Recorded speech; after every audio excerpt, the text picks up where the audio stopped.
Cool. Okay.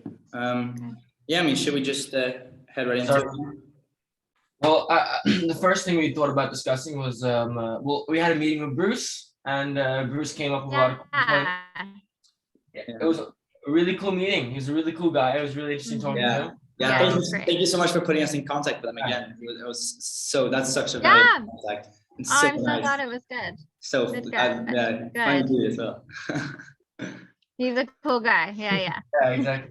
But he had lots of cool ideas that we could try to implement into the actual construction process, try to like make it a bit more innovative and try to make it a little bit more community focused. And those were like implementing water drains of some sort. So there's like water collection systems that you know, it provides some water for the community at least.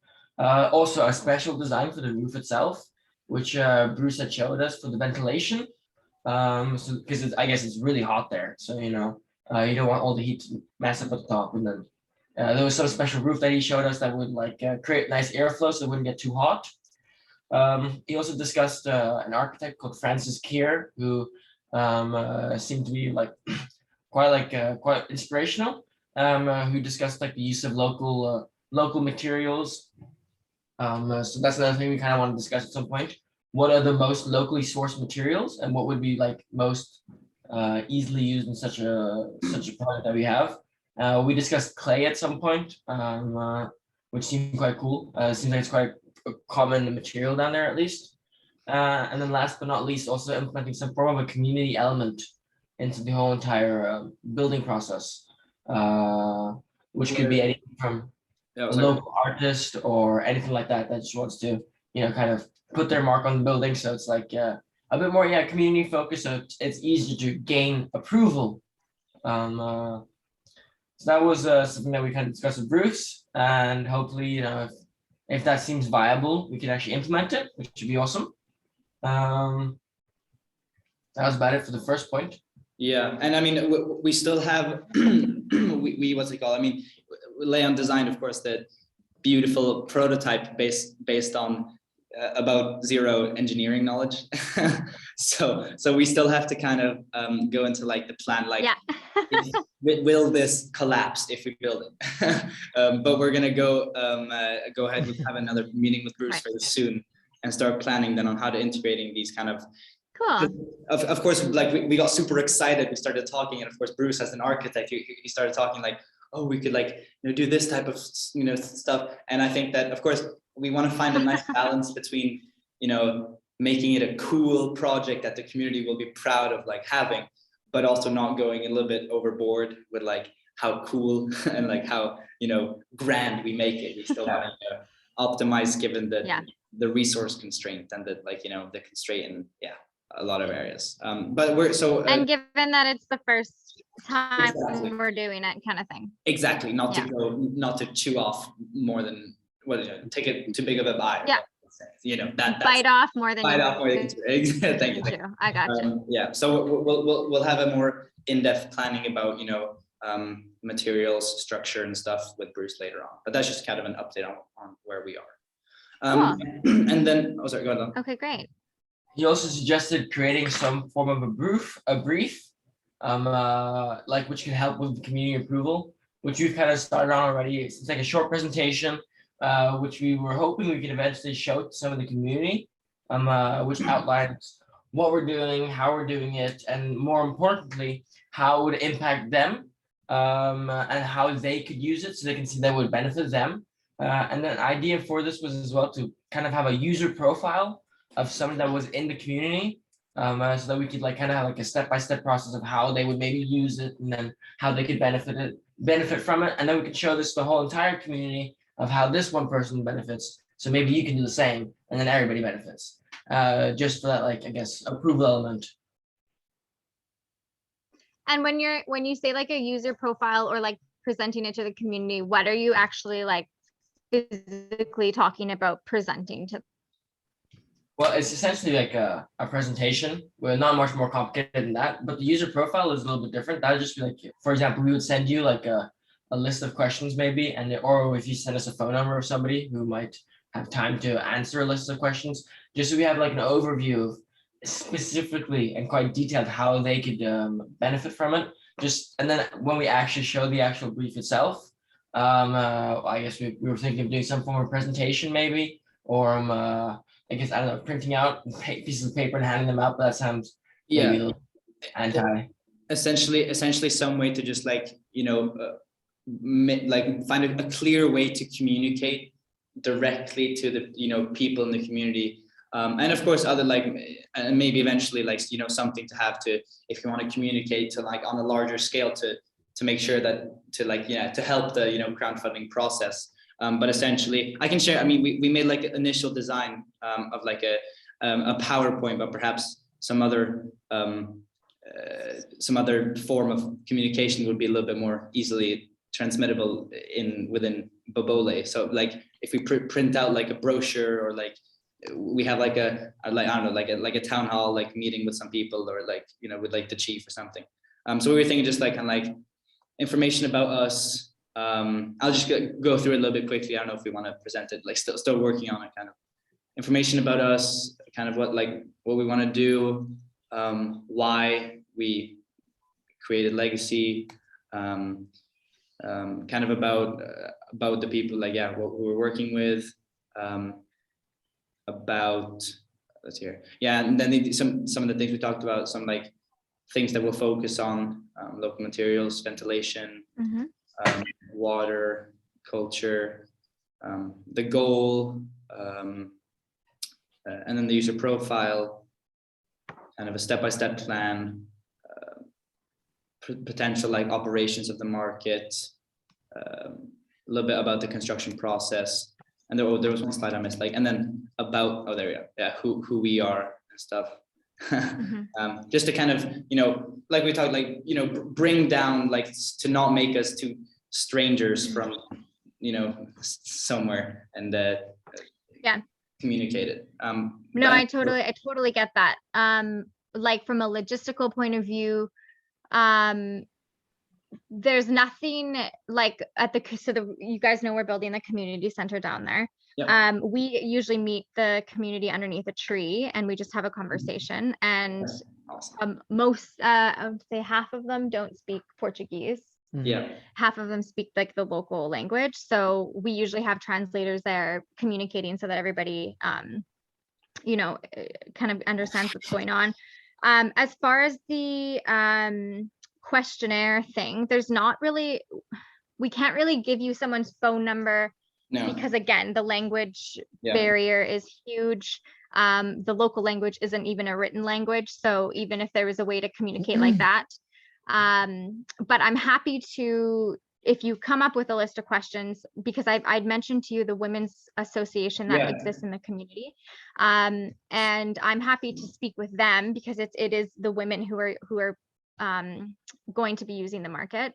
So I'm happy to speak with them, and I can get some answers that way. But as far as you guys doing it directly, it's just not really feasible. I think with the presentation, it's definitely, I mean, what we could do is something as simple as just take a TV from here, put it on the back of a car, take it down there, use a laptop, HDMI, set it up, and we could do a presentation like that. And we just use a translator. It would be, Jasmine would be going through the presentation, and somebody would be translating from English directly into Shangaan, and we could, you can film that, record that. That's definitely doable. And then the questionnaire, I think that's not a problem. That's not an issue. The presentation too, if we're giving it to the greater community, or even it would have to be very very on a basic level, and the slides would need to be very very clear, because I mean, I'm sure that almost no one has heard of NFTs or blockchain technology. Like that's definitely not something that anybody knows about. No. So it would really be focused on like having a picture of the community, of the market, and who you are and what your goals and objectives are, but in a way that is easily communicated. So just when you're playing around with that presentation, I would just urge you to keep it as simple as possible. Yeah, for sure. No, and I was thinking before, actually, I mean, we talked about it, like, I mean, it'd be awesome to like kind of, have these kind of like points of contact to the community. And because like coming in from an external perspective, we want to be so careful to not communicate something that that's like the clear cultural differences and totally language.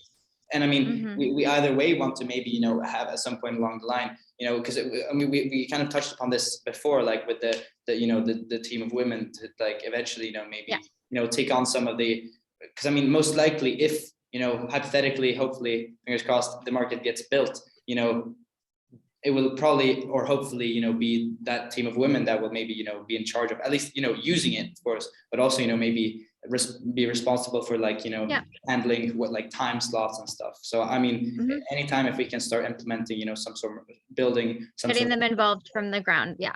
Exactly. Yeah. And of course, it's always nice that, if it comes kind of from like, if we're like up here and then we go like women and then community out instead of like harder like that. Yeah, no, so for sure. No, we'll definitely keep that in mind and work on creating something as clear and as clear and best. Yeah, exactly. Those were, I guess, the first 2 points. Yeah, first 2 points. Good.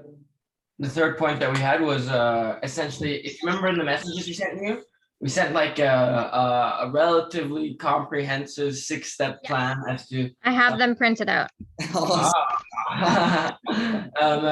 I don't know if you have any like insights or what, just any thoughts about that general 6-step plan, anything you think you can improve, anything we shouldn't have to change. That's like that was just like what we thought would maybe be a relatively efficient and smart way to go at it. Also minimizing the amount of times that we actually go down there, because going down there twice from like a flight cost perspective is quite high for us, given that we're students. So I mean, we would love to go down there once, because that'd be great. It'd be an awesome experience, and then we can try to help out as much as possible. But then it's like, how can we maximize how much we can do on our trip? So at what point should we go down there in order to start being involved? Like, just like if you have any like pointers, any like tips of what you think we can do regarding those parts. I think one of the important things would be to, I mean, like, you guys, on construction workers, so you're not needed for the building of it necessarily. Obviously, one strengths would be with doing what you're doing, creating progress reports, crowdfunding, things like that. You definitely wouldn't be needed to do the like the groundwork of the like that.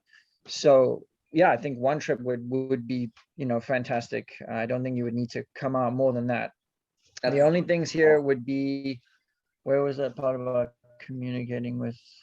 Yeah, I think like we spoke about this before, but I think like time wise, and sorry if I sound like a broken record, but that the visit coming before and really like understanding the whole picture, so then if we're having issues, then you're understanding. Like, I think it's definitely more valuable to be able to come as soon as possible rather than down the road, because once things are in motion, as Alex said, like things are happening and it's not needed for you to be there. But I think like when I was just reading over because you had sent the 6-step one and then 2 other messages, big messages, and when I was reading over the part about how able would you guys be to oversee the construction process. So just to give you a little insight, Maya's in Canada and she's going to be there for probably the next 6 months, perhaps longer. She's doing a contract there. So right now it's going to be me that you'll be communicating with and like moving forward with. And then I see that you wrote in here, given that we will have been able to get in touch with suppliers, employees, and administrators beforehand. And then saying that you would be managing workers in the process online. I kind of just wanted to get a little more understanding of exactly what you meant by that, and like what your expectation of like in a typical week, what would you see you guys doing and what would you see me doing here? For sure.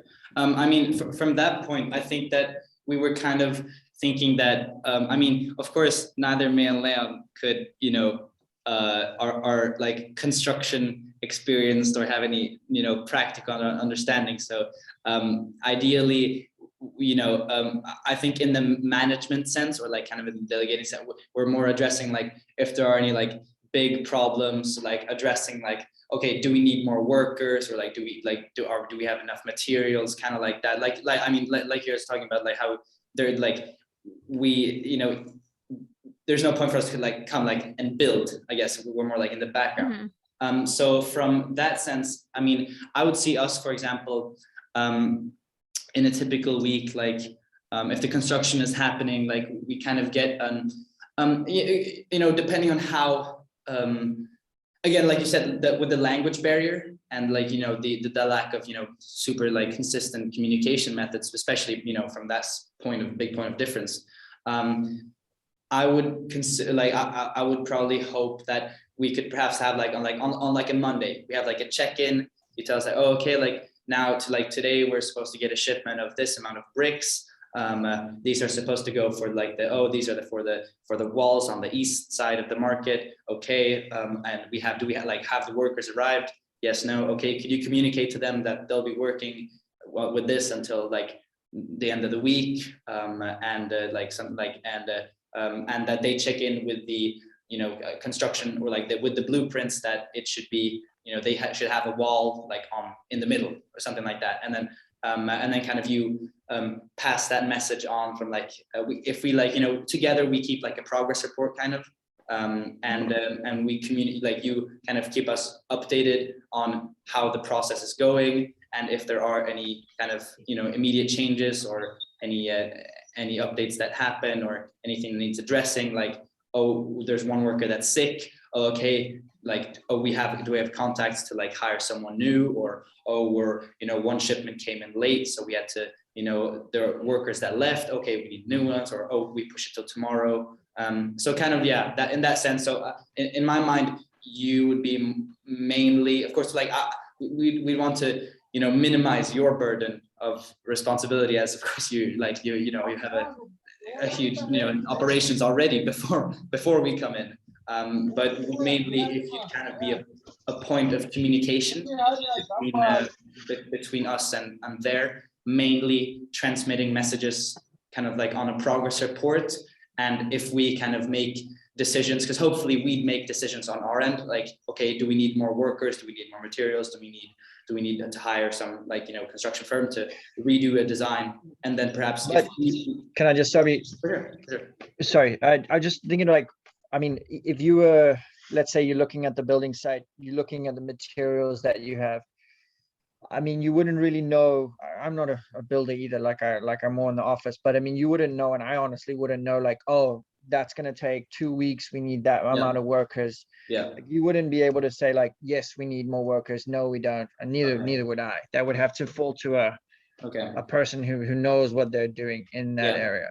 So, but I think the progress reports, that makes sense to me. I mean, we hire like have a person, you've got a building team, and then you've got a building foreman who knows what's what. He's in charge. We go down on a daily basis, at least once, you know, you get an attendance sheet, see who's there, find out what they're doing for that day, take a few pictures, send you guys updates. And then another huge important thing, which is difficult to control here, but is doable, is tracking expenses. So you know, you buy a certain amount, and also it's not like you if you're building something, you don't buy like, oh, you need 12 pieces of lumber or 6 pieces of this. Like, there's always going to be a little bit less, and then you have to buy more, and it's, you know, there's always all these kinds of things. So tracking expenses would be best if we did it on like a weekly basis almost, or at the very least, whenever there was like a large purchase made, send you guys the slips. You balance it all out, you know, like, oh, this is how much labor is, this is how much building expenses are, this is what that setback cost us, there were rains, there were this, there were all those kinds of things.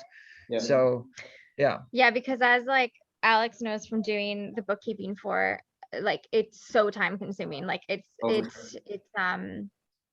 even if it's just inputting receipts and like photocopying and things like that, it can be incredibly time consuming. And then going down to the site, like it would take me probably half an hour, No. 15 minutes. Yeah. 15 minutes to walk there, check in, 15 minutes to get back, kind of thing. So like it would be quickly taking up you know, a lot of the day.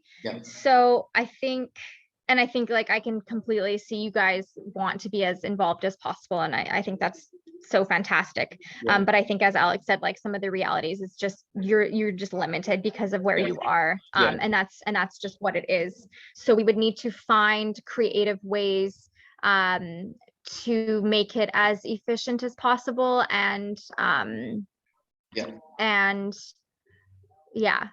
I think, I mean, it's not like we would have to necessarily go down on a daily basis. It would be hiring the right group of people. So you hire a team and then you've got a foreman, and that guy, like we call him, we say like, who's there, who's not there, what are you doing? I mean, everybody here has WhatsApp, they can send photos, things like that. But yeah, so it would be, honestly, the best way would be to take one of our guys that works on the farm, put them there, because I mean, they're super experienced, they speak English. Awesome. I mean, that would be something. But no, for sure. I mean, I love the idea of finding, you know, people that could act in relatively independently, you know, or like not independently, but of course, like, you know, be able to manage themselves for like a day or for a week period, and have like, you know, a check-in, get like, okay, now like overarching project is, okay, like this week we're focusing on like the foundation. Okay, and then if we have, of course, then different points of contact, that's, you know, in our visit, we definitely want to help, you know, establish those as well, like have you guys, okay, as a basis there, and then if you guys have like, you know, we create a team or multiple teams that we can trust can handle themselves without, you know, daily check-ins or, you know, super periodic instructions. And then hopefully to complement that, systems to keep track of everything. So if we have, you know, off the top of my, I mean, yeah, exactly like you said. I mean, if we have you know, just kind of, we gather all the expenses, or like on every Monday we say like, what we've done so far, what this week is going to, like, always kind of progress, always keep in touch of like who's supposed to be where, like check-in systems, you know. So I think that we can definitely do, or I mean, in my mind, the goal would be to find independent or like people that can move around relatively autonomously, and to be able to have like an update log on a weekly basis would be the goal. And I think I mean, you can do it honestly, I mean, the way we do it with a lot of our employees, because I mean, we're in the south of the country, and then we have some work 2,000 kilometers in the north. We have it on a daily basis. They check in, they tell us, for example, if it's a machine, they tell us the hour meter at the start of the day, at the end of the day. If they don't message, there's a whole, with WhatsApp and things like that, it's definitely easy to set up those kinds of things. And I think, like, from a financial perspective, the way that I do things here is, I mean, it's Mozambican bank accounts. You can't link them to you've got internet banking, but that's honestly relatively new, I mean, compared to the rest of the world. But you can't necessarily link it to like QuickBooks or something where it just downloads all your receipts and balances. So what we do is we print out a statement on a weekly basis and look at absolutely every expense. And so I mean, if from with you guys, we would print out a statement, you would the next week, so you'd look at last week's statement and you'd be like, okay, that's there, match the receipts to the actual like transactions on the account, and then from there move those to different areas. Because I mean, if you're going to be doing crowdfunding and things like it, people are going to want to know exactly where the money is, and especially through the NFT, and they're going to know like which brick is mine, like what day was it laid, for sure, you know. So you're going to be able to, it would be best to like do it on a weekly basis. And honestly, that's going to be a lot of work, which would be you guys. I think a really important thing would be to understand what you guys can do and can't do from over there, and the time consuming sides of what you can do. Like it sounds like when you're there, like, oh, you won't be doing that much, but in the reality, just balancing the books and you know, designating money to certain areas and like, you know, keeping track of expenses, it's a lot of work. I think especially because you know, the whole, what all of this is kind of grounded in is that transparency, right? So we want to make it as transparent, but that you know, does create some more work. But I think if you did come out and we were able to like co-create those systems together. Yeah. And you know, having talked to the different team members, then it would be doable. For sure. Yeah. And I mean, simple things like knowing, I mean, we could get if you come up with a design based on Bruce, the size, Bruce could send us the design. You give us a you know, a rough outline. We can easily find out like a rough estimate of what that would cost, how many employees. We can ask guys here that, you know, are professional builders. We got how many employees would that be, and then we can come up with kind of rough costs. And I mean, there's, you know, factoring in the minimum wage, you know, salaries and everything like that. I mean, and taxes as well. Yeah. Is, Oh, for yeah. sure. Yeah. Yeah.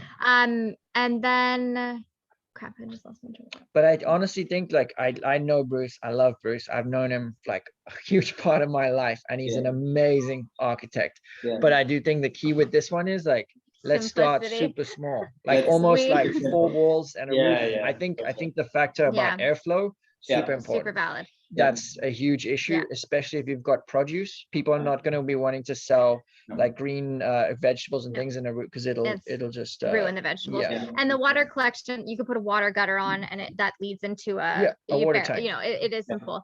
But yeah, I mean, Bruce, like, he's incredible, and that's why, like, his ideas are like, we have a picture on our fridge of what he wants to redesign our house as, and it's beautiful. Like, so yeah, I think for the first time, of course, you know, you want to keep it straightforward while having those elements that you talked about. And I do love the idea of getting a local artist to come and do some sort of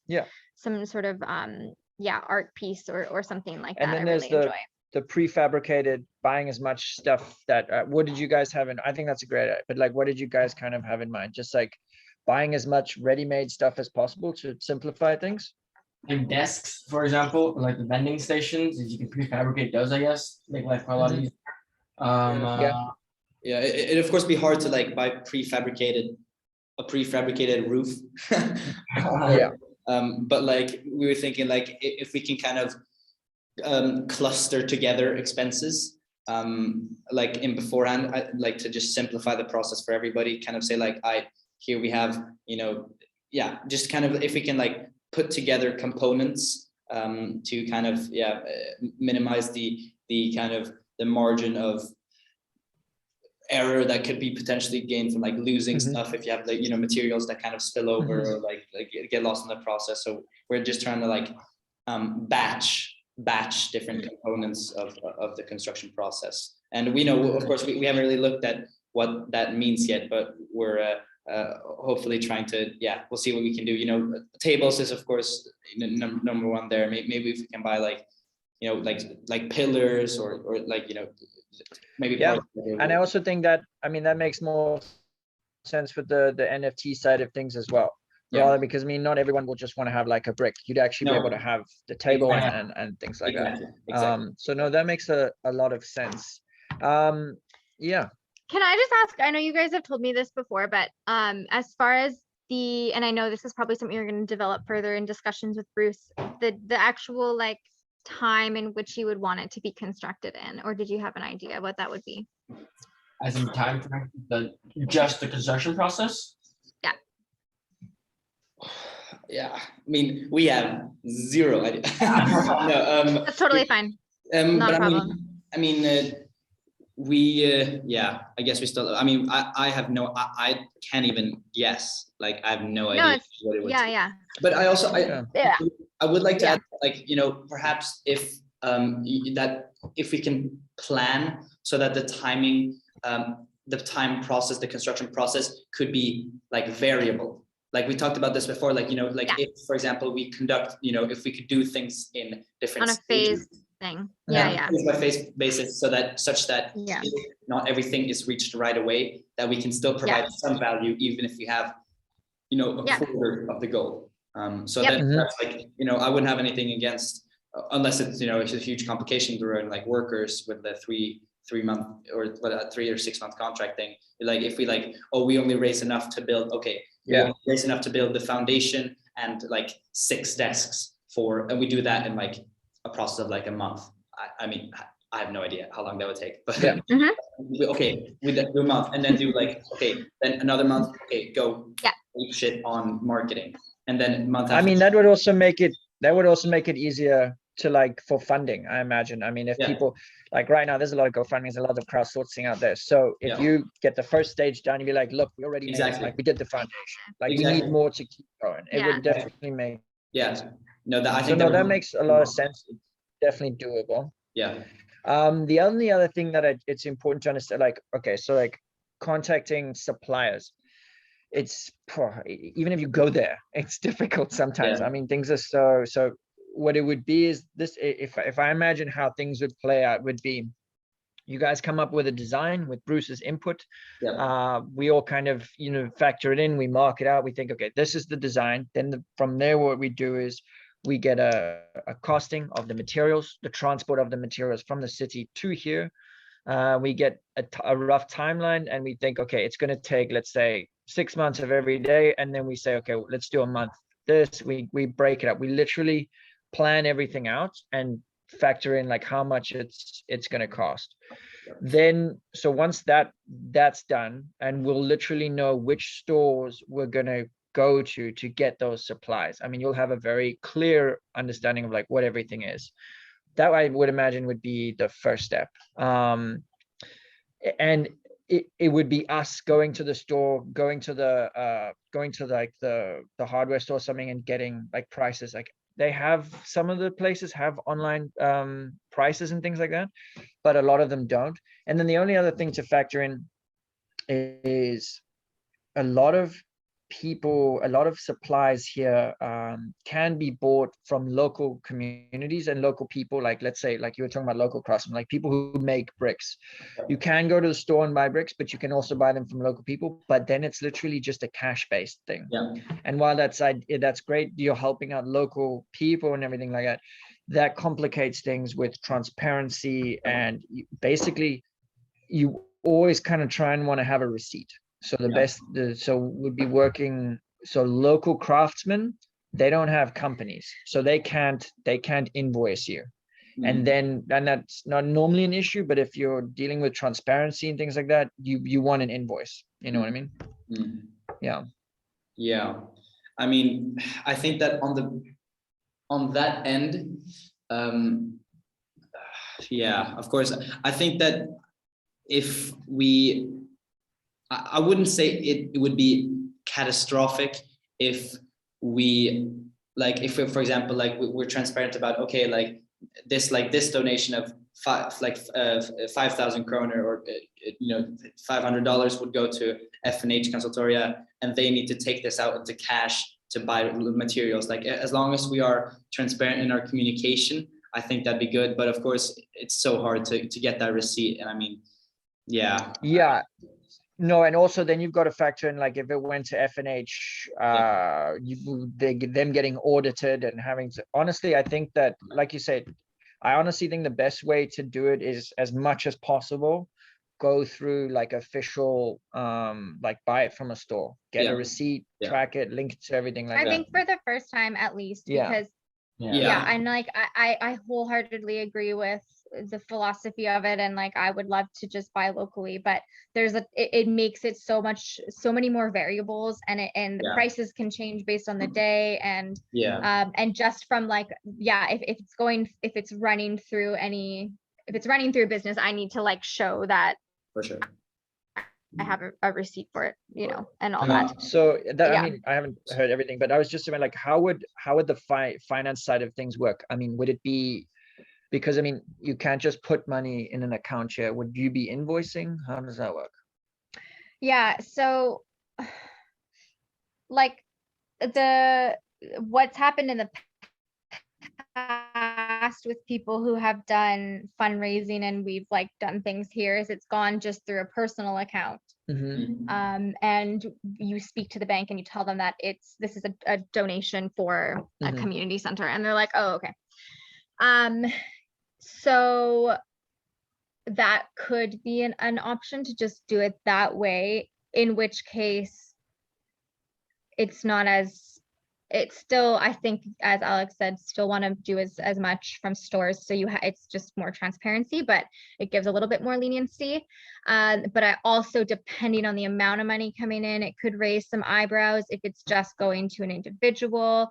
So I think that I'd probably need to just think on that, and maybe I could have a meeting with the bank and just see kind of what the options are. And I think that's, I mean, so, but that's a little ways down the line. So that's why another reason why like simple is better, because just of the low, and the phases as well, because then it's not like a lump sum is coming, you know what I mean? Exactly. So I think that's, and for the phases as well, like I think having that leniency on the time, and because things do come up and things go wrong, and someone's like, someone has someone sick here and they can't come to work, like everywhere in the world. So having a little bit more leniency, I think, is good. And also allowing, because like, as I told you guys, like we wish that we could, give all of our time to this, but the reality is that, we have other things that we do. So just allowing some like space and breath to be able to do it properly and like do a good job, and have the time to like make sure that we're doing everything transparent. I mean, I love the idea, and for you guys too, you're busy. For sure.